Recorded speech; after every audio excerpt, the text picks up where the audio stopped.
Irmãos, a paz do Senhor, estamos reunidos mais uma vez, nessa feita, nosso culto de doutrina, e com alegria saúdo a todos com a paz do Senhor.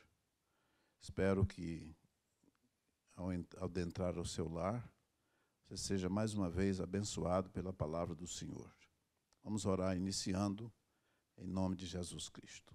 Eterno Deus e glorioso Pai, em nome do Senhor Jesus, te agradecemos por mais um dia que o Senhor nos dera, por mais esta vida que o Senhor nos concedeu, de poder estar na tua presença diante de ti. Agora, Senhor, os teus filhos estão reunidos nos seus lares para poder cultuar ao Senhor, adorar o Senhor na beleza da tua santidade.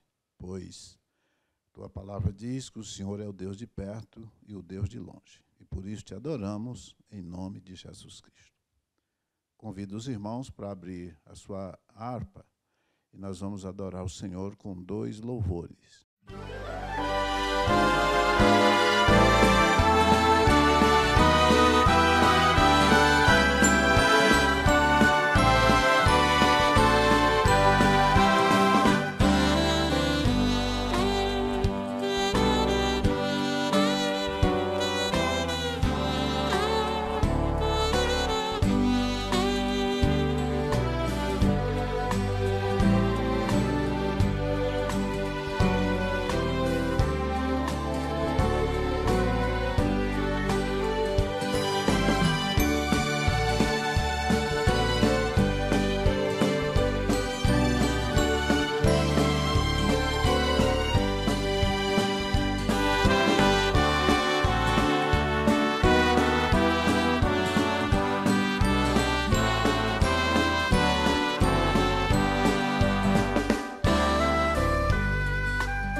Quero convidar os irmãos a abrir a sua Bíblia no Evangelho de Jesus Cristo, segundo escreveu Lucas, o capítulo de número 4, versículo 24 ao 27, que diz assim: E disse, em verdade vos digo, que nenhum profeta é bem-sucedido na sua pátria. Em verdade vos digo que muitas viúvas existiam em Israel nos dias de Elias, quando o céu se cerrou por 3 anos e 6 meses, de sorte que em toda a terra houve grande fome. E a nenhuma delas foi enviado Elias, senão a Sarepta de Sidom, a uma mulher viúva. E muitos leprosos havia em Israel no tempo do profeta Eliseu, e nenhum deles foi purificado, senão Naamã, o Ciro. Meus irmãos, esse texto ele é empolgante, porquanto que ele faz aqui algumas tratativas. A primeira dessa tratativa, é a tentação de Jesus, onde ele é tentado lá no deserto pelo inimigo. E após ele ser tentado, a Bíblia vai nos dizer que ele vem para Nazaré, a terra onde ele crescera. E ali a Bíblia vai dizer que ele entrou na sinagoga, entrou na igreja, no templo, naqueles dias. E tomando o livro do profeta Isaías, mais especificamente o livro do capítulo de número 61, a Bíblia vai dizer que ele leu a mensagem onde referia-se à ação, ao ministério do Messias. E ele faz a leitura e começa a comentar a respeito do que, de fato, a profecia falava a respeito dele. E isso, a princípio, chamou a atenção dos seus ouvintes.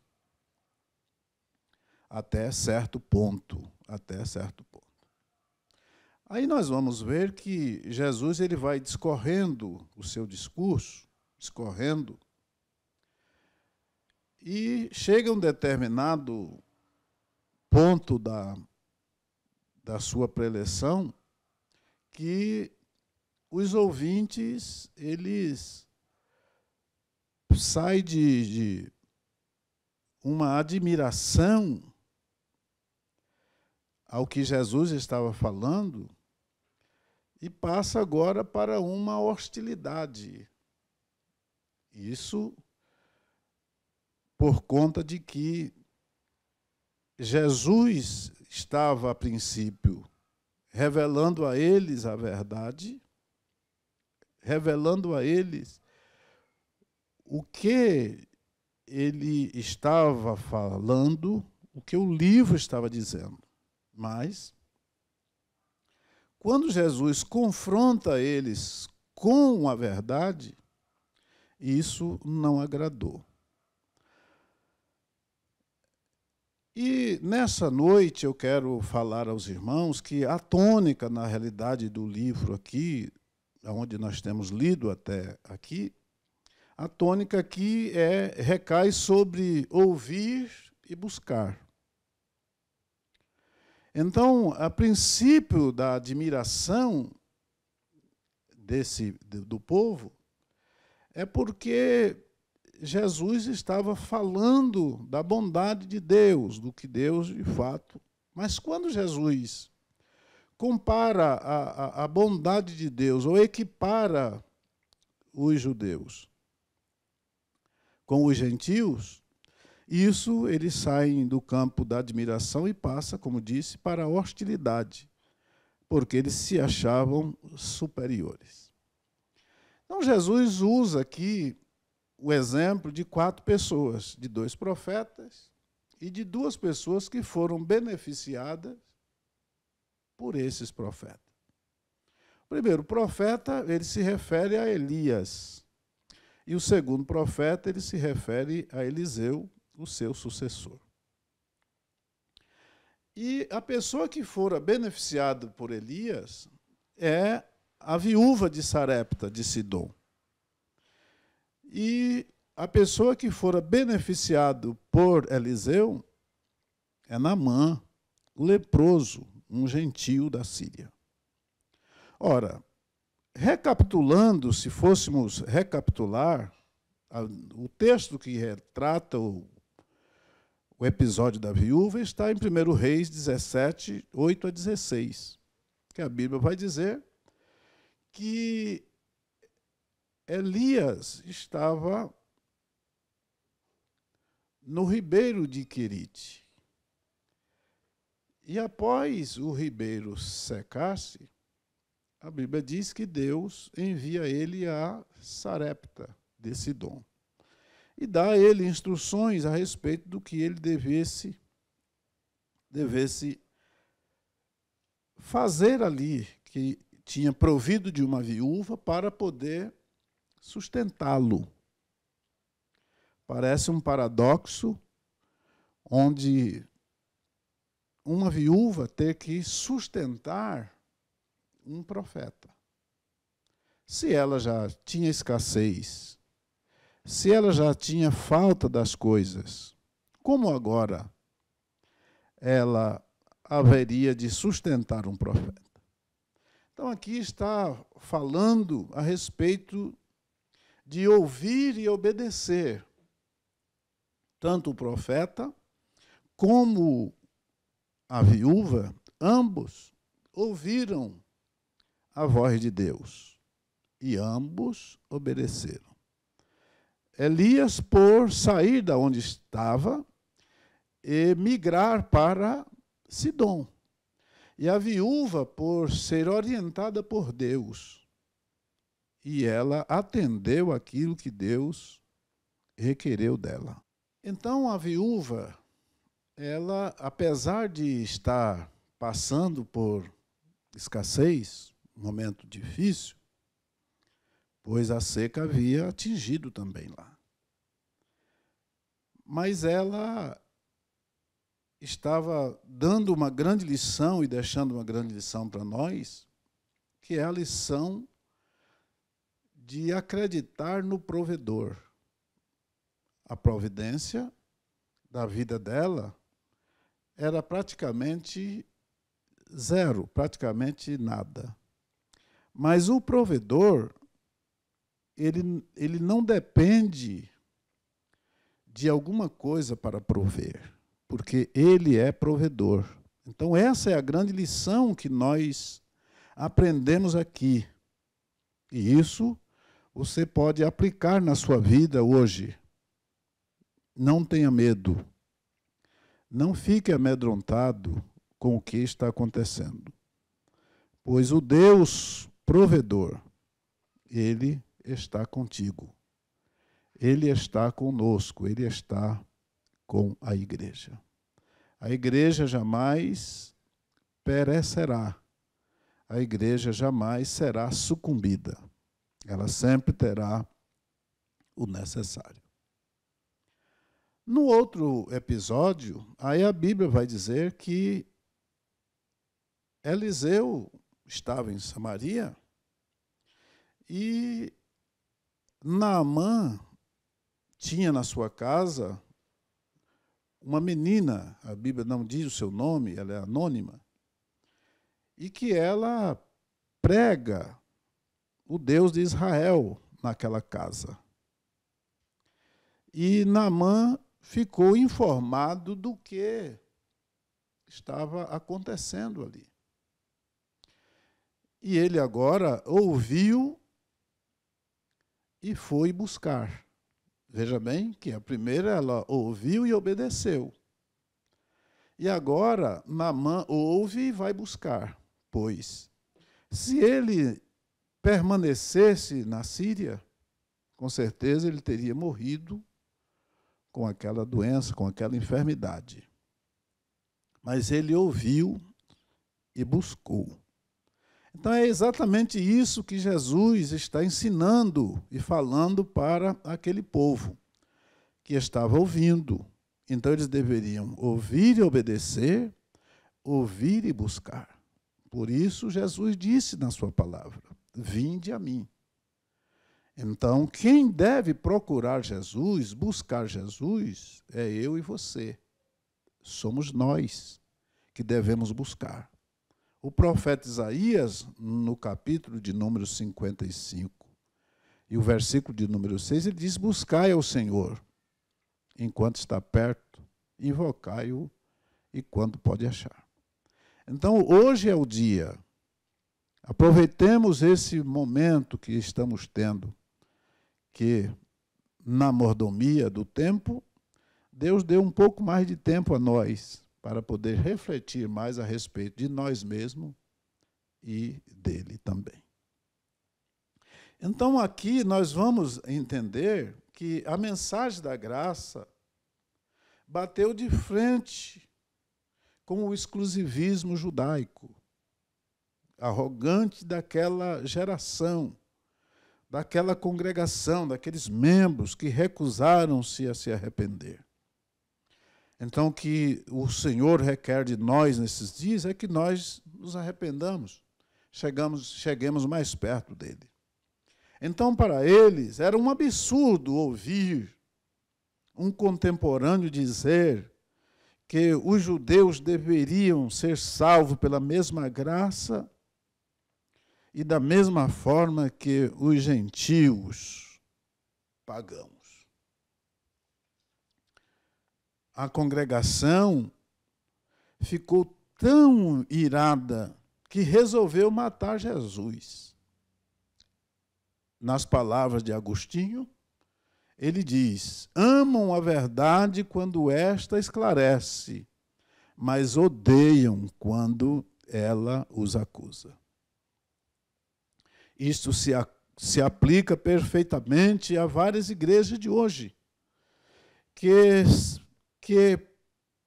onde se pode encontrar pessoas que querem palavras de graças, empolgantes, palavras que preencha as suas necessidades, mas não desejam encarar a verdade.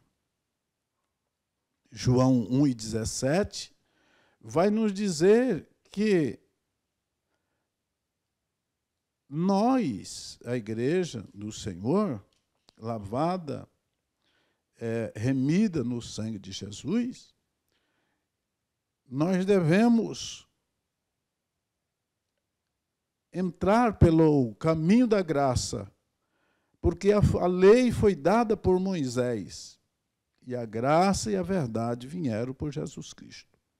Então, veja bem que a graça e a verdade andam juntos. Não adianta nós buscarmos apenas a graça e recusar a verdade. Reflita nisso. Pense no que estamos falando. Vamos analisar direito. Vamos ouvir e obedecer. E vamos ouvir e buscar. Pois o profeta nos afirma dizendo: buscar-me-eis e me achareis, quando me buscardes de todo o teu coração. Que Deus te abençoe na sua casa, que Deus te abençoe no seu lar. E que permaneçamos firme. Convide mais alguém, pregue para alguém. É hora de pregarmos para as pessoas. Use as redes sociais, fale de Jesus. Como disse no anterior, não espalhe desespero, mas espalhe fé. Vou orar por vocês, por todos quantos estão ouvindo, em nome de Jesus. Querido Deus, Criador dos céus e da terra, a tua palavra é viva e eficaz, mais penetrante do que espada alguma de 2 gumes. Senhor, em nome de Jesus Cristo, continua abençoando o teu povo, toda a nação brasileira, toda a América Latina, os países, Senhor, onde estão sendo ou foram afetados por essa endemia, por essa pandemia que tomou conta do mundo. Deus, em nome de Jesus Cristo, por intermédio do Teu Espírito, que não encontra barreiras, e por intermédio da oração, que também não tem barreiras para ela. Nós oramos agora, acreditando na resposta do Senhor. Salva as vidas, salva os pecadores, traz-o ao arrependimento e convence-os pelo poder do Teu Espírito, em nome de Jesus. Amém. Que Deus te abençoe para a glória do Senhor.